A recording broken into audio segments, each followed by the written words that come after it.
I am actually happy to see that he played Nico O'Reilly in midfield, because O'Reilly was a centre midfielder in their academy, and we've seen him play centre midfield for Pep as well. And it's one of them situations where... By Ryan Cherky, Tuca Vardio ended up getting him the goal. He was completely onside. So when the referee, the linesman, said it was offside, it wasn't meant to be VAR, rightfully so, ended up giving the right decision, which was the goal, Tuca Vardio, and that cemented Man City's comeback in this...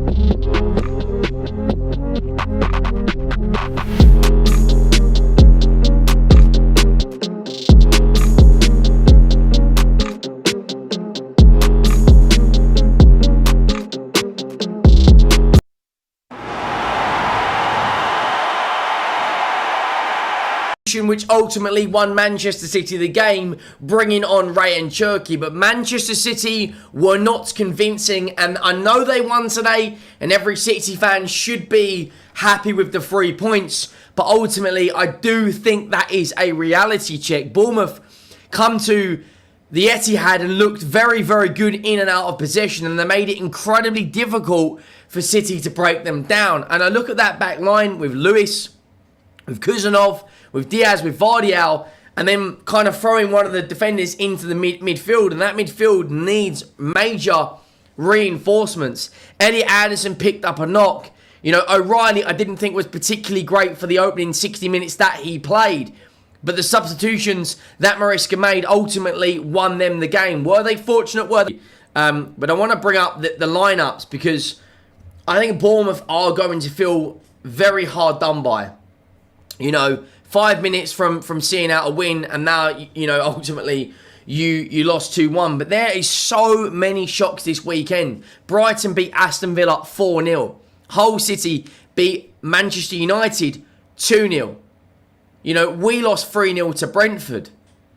You know, it was a very, very competitive opening Premier League game, Premier League weekend. And now Alexander Isak is going to be back at St James's Park. We'll also be covering Chelsea's game tomorrow.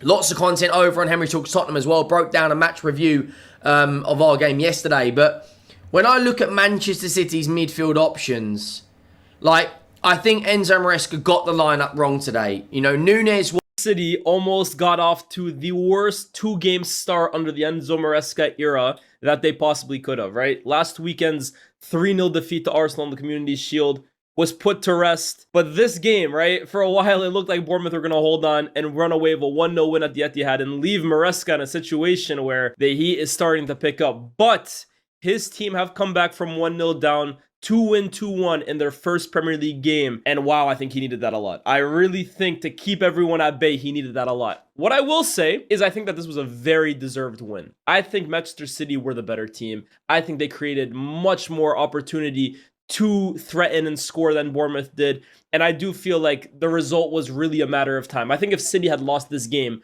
I would have honestly come on here to this channel and told you guys I think they were unlucky. Now, if we look at the starting 11 that Manchester City put out today, and we're going to use the JLA Tactics board, I'll leave the link to the description down below. James has made this app now for the last 2 seasons, and he just keeps taking it to another level. But this was the Manchester City lineup on paper. Donnarumma in goal, a flat back four of Vardiol, Guehi, Diaz, and Kusanov, Anderson, and Rico Lewis in midfield, Foden, O'Reilly, Semenyo, and Haaland up front, right? The back four on paper, how you thought it was going to line up. And then, as the game started, it became very clear that, similar to his predecessor Guardiola, Enzo Maresca is a bit of a tinkerman. Well, we've known that at Chelsea, right? But the 11 that he went for in this game was very different on the pitch to how we thought it would be off the pitch, or on paper rather. Mark Guehi today played in central midfield next to Elliot Anderson.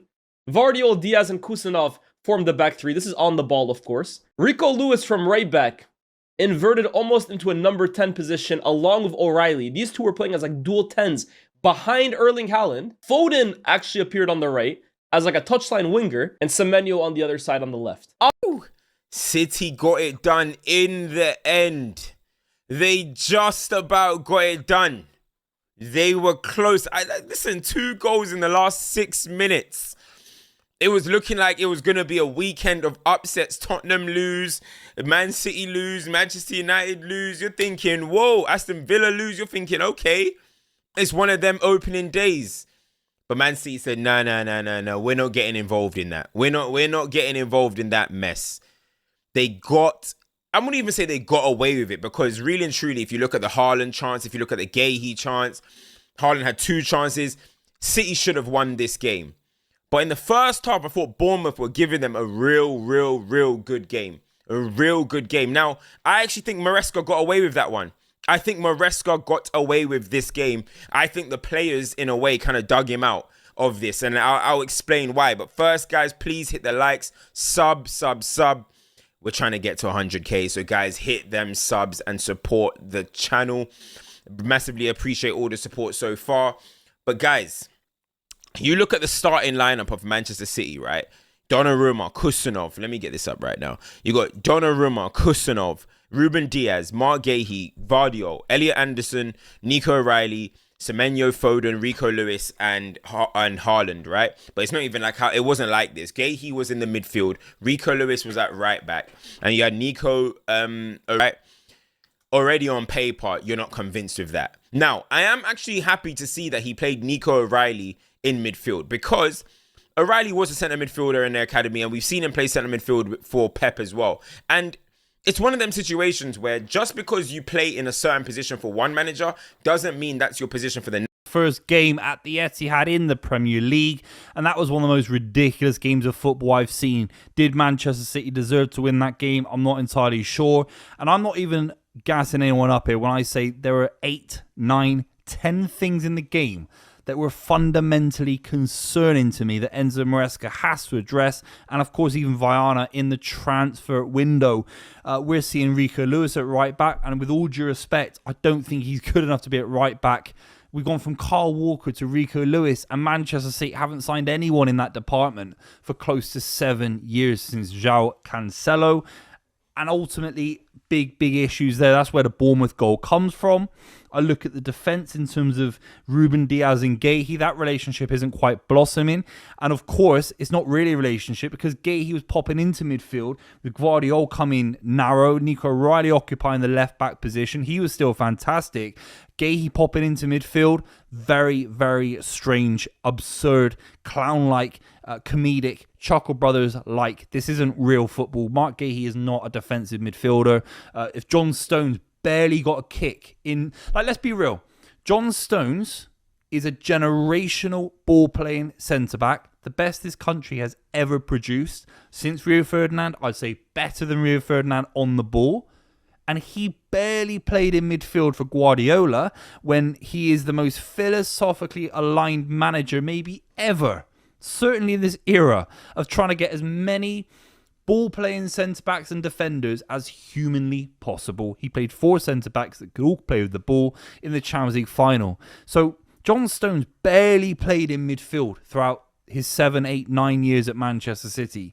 Mark Gahey, in his first season at Manchester City, his first full season with a brand new manager. A game today where Manchester City pulled off an incredible comeback against Bournemouth. Now, Bournemouth, you know what you guys have done for me. You know exactly what you did for me last season when you beat Man City and you ended up getting me the Premier League title. You helped us as well in that game, but it wasn't meant to be in this game right here. You guys look excellent in this game. Man City will look far from it, bro. But a great pass by Ryan Cherky to Gavardio ended up getting him the goal. He was completely onside. So when the referee, the linesman, said it was offside, it wasn't meant to be VAR, rightfully so, ended up giving the right decision, which was the goal to Gavardio, and that cemented Man City's comeback in this game, which was first ever game for Enzo Maresca in charge in the Premier League as Man City manager live without Pep Guardiola and Rodri. And it looked like Man City somehow managed to find a way to do it against all odds, bro. Everyone thought Man City were down and out for the count.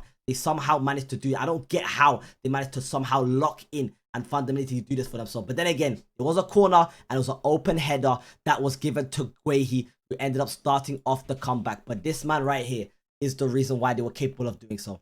Played 27 minutes, 2 assists, 92% accurate passes, 4 chances created. Ryan Cherky, why he keeps constantly being let on the bench, I will never ever know, because he was the complete difference maker in this game, which gave Manchester City the result they needed in order to kick off their campaign right there. And you can see right here, Open header for Gahey. No one is even there in the slightest to close him down. But Tavernier opened up the scoring with an excellent counter-attack. But the ball to Tavernier was incredible.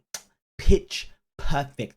Tavernier and Bournemouth did what they needed to do. They locked up shot. Petrovic was making save after save after save. Erling Braut Haaland got a new haircut, and this brother was far off it today, bro. One ball came into the box, bro. Usually I expect a diving header or something like that, bro. Maybe an Erling Haaland acrobatic kick into the goal, but none of them things took place. But it hit his hip and went straight out, bro. I expected a lot better from Erling Braut Haaland, but maybe short.